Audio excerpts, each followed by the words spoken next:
time. Hi, Gary. So you can go ahead now and announce the Brennan Johnson to Crystal Palace news to us exclusively. Nice opening. There's probably something about the rumours, but yeah, that's the only thing I can say right now. Because the feeling seems to be that it's a deal that suits both clubs, suits the player, and if it's going to get done in time for him to be involved in Newcastle, it needs to have been pretty much done already. That I don't nothing about and basically don't care about. Like with everything, I'm very happy to speak about everything when everything is announced or published. If that is we sign a player, we sell a player, or staff member in or out, or whatever it is. But for now, yeah, it is what it is. Is he in your squad for the Sunderland game? He was not a squad yesterday, and you will see that tomorrow or the day after tomorrow. So let's assume that at some point today we might hear that he's gone to Crystal Palace. I think when you were at Brentford, you tried to sign him. So what's changed? I would say, I'll repeat my answer as I just said. If that's the case, I would love to answer that question when and if it happened. You're not boring. You're great company off camera and in front of camera, but Tottenham fans, the away fans last night were suggesting that Tottenham are boring. Songs normally reserved for the North London rivals have been sung by Tottenham fans. Boring, boring Tottenham. If you heard that, I don't know whether you did, but if you've heard it since, how does that make you feel?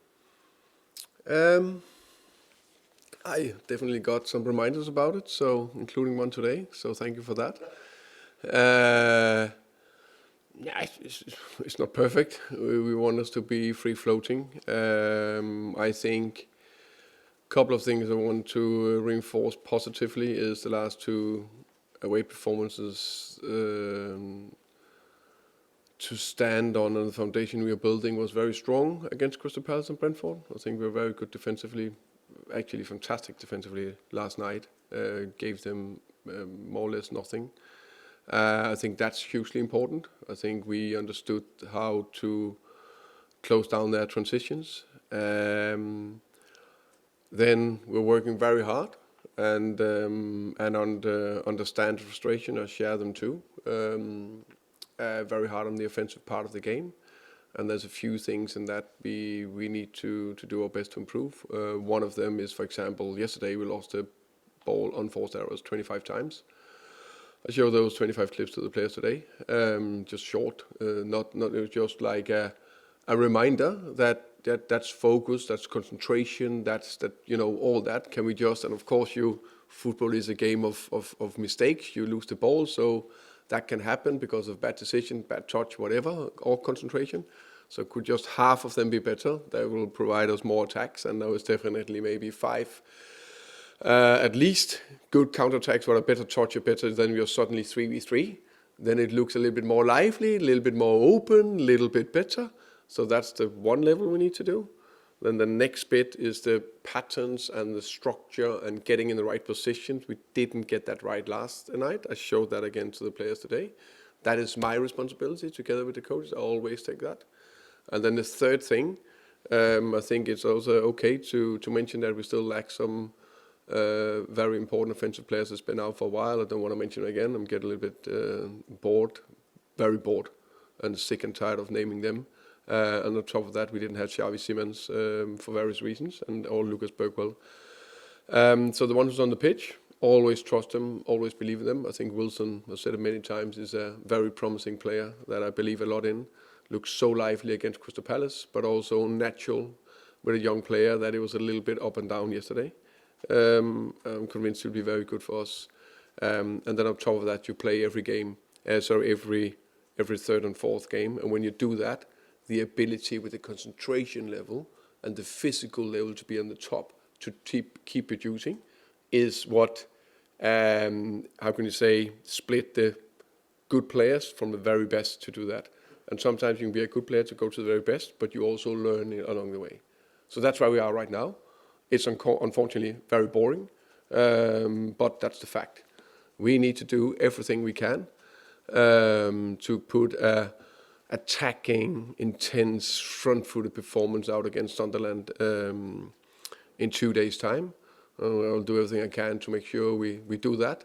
And if we do that and get 3 points, 7 from 3, which is very good, which would be a very good output. So that's the aim. By the way, against the Scotland team, that's done unbelievable well, and I know for a fact because when I say attitude, I'm confident in my own skill set, but also very humble about who I am, where we are, and what we need to do, and I know what we are facing tomorrow against Sunderland because I've been there myself.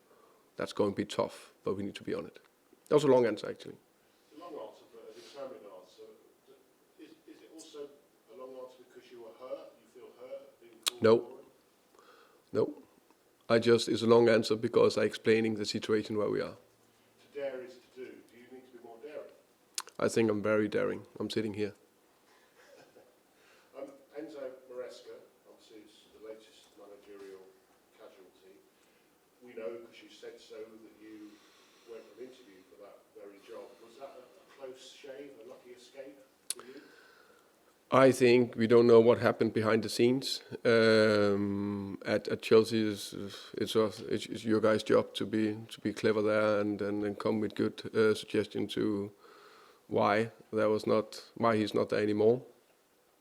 So yeah, we don't know that. I think it's so there can be very good reason for it, there can be bad reason, who knows. And actually, basically, I don't care. It's not. I have other things to worry about. The one thing I would say is it's difficult to build something sustainable, successful if you don't keep key person in the job for a long time. I said that many times, and all the top examples of clubs being successful year in year out, they had the head coach, the CEO, the sports directors, the key members, coaching staff in the club for a long time.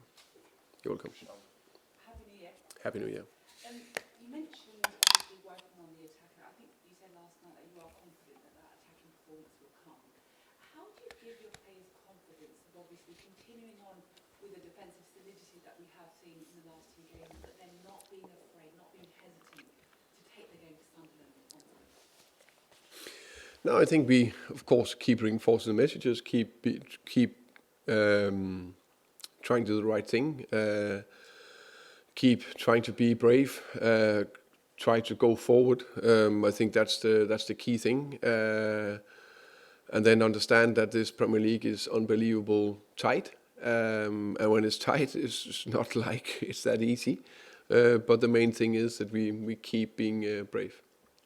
And you mentioned obviously having been in Rumours' position before you were there with Brentford. The fact that they signed so many players, they had an overhaul of their squad, and the fact that they've done so well this season, I mean, how difficult really is it to have done as well as he has in his first season in the Premier League? I think he's done fantastically. Very, very impressive. The first season in the Premier League. And also, as you say, with changing a lot of players, it's been very clear what they want to do. They understand that when you go up in Premier League, you need to defend very well. They're very good on set pieces. They're very good at that. They fight, they run. And now they got the confidence and done very well against a lot of teams, but also away from home. So it's going to be a tough test. And in terms of your team moves, evidently players coming back for Sunday. I don't forgive me. I know you said you're getting bored of speaking about one player in particular, but just with Dominic, are we looking at sort of mid-January or late January for his potential return? The thing I need to open up about, of course, is when you're out there on the pitch with pictures, then that's positive, of course. But to say mid-Jan or end of Jan or 25th of Jan, I will not do that. I will very much look forward to name the date when he's involved in the squad. Any other players? Lucas Bergvall is a doubt. We hope he'll be ready. So that's the only one. Hi there, Thomas. Hello again. Obviously, in the transfer windows, players go and players come. How difficult is it a manager to tell a player that's heading out the door kind of that they have to go to a new club? You know, maybe if they don't want to, or it's not part of your plans, or in different circumstances, I guess. I think there's different scenarios. There's players that want to leave. There's players that is a little bit on the do they want to stay? Do they want to leave? And then there's players that don't want to leave. And that is the three different cases you need to solve between sports directors, head coach, and player and agent. And hopefully, in the most cases, everyone is happy in the end of the situation. We spoke a little bit about the bench last night. 2 goalkeepers, not a lot of options. Kind of does that show kind of how difficult it is for you right now with the unavailabilities, but also how this transfer window has to be kind of done right, and you get in players that can improve that situation? Yeah, I think it's again, it's my job, my responsibility to find solution when there's tough times. I will never run away from that. But of course, it's easier to have a fully fit squad, and you just know, okay, I have these 5 tools. I can do this in the midfield. I can do that on the wing. and do that on the strike. Maybe whatever, change the fullback, whatever it is. And yes, we were limited last night, but that's part of it. There's just some games you will have like that in a season, and you need to do those spells. And I think that's another thing. Those spells, I know it's not popular to talk about, but those spells, if you then don't lose and you get a point and you're very solid defensively, that's a good thing. That could be a very good point in the end of the season. Do you want to play better? Yes, but that's unfortunate situation right now. Just ask about the 2 goalkeepers in that situation. I mean, kind of what made you pick 2 goalkeepers rather than maybe, I don't know, another young player with a talent? That could also have been the case. It wasn't last night. Okay. And just briefly on Wilson, you touched on him earlier, Wilson Odobert. Feels like he's got so much kind of raw potential and talent in there, but then there'll be moments in games where maybe he's not as strong. And like last night, we saw Jordan Henderson outpace him, which shouldn't probably happen. With all due respect to Jordan, Yeah, of course, terrific player, but shouldn't be outpacing Wilson Odobert. I mean, what does he have to work on and develop to become the player that he can be? Yeah, I think take the positive away from the Crystal Palace substitution role, where he was so lively and they couldn't catch him and should have scored at least a goal. And then last night, I think there was still some very positive glimpses, and I think he is in the situation where he take a little bit better decision when there's, let's say, 3 times the touch, because even he's taking that will just get him in a top position. He's turned and we're 3v3 instead of it's a bad touch and then we go the other way, for example. So just keep learning on that. Keep learning that. That's just a normal part of football. Unfortunately, there's a little bit extra focus in the Premier League, but hey, that's part of it. We'll finish this section with George, please. Hi, Thomas. This question has been asked to your predecessors as well, but can you be successful at Tottenham without the Tottenham fans behind you? I will try to maybe turn that question around and say, if you are successful, the Tottenham fans will be behind you. So the fans will get behind us, and I'm pretty sure that, some booed last night, and I'm still pretty sure there's a lot of fans are behind us. I'm sure there is, but when you think that you've had 2 London derbies away, you've got 4 points, 2 clean sheets, on paper that looks progress. But at the end of a game, you've got them booing yourself and chanting boring, boring Tottenham. Is there kind of a misalignment here with what you see as success in terms of results and the sort of style of football that they need to see, but they're not seeing yet? Yeah, but I think expectation is good, and I also think this is we are probably in a bit of a transition. Not that we don't want to play a lot better, but the club, the squad, the injuries, all that, taking into consideration, is part of that.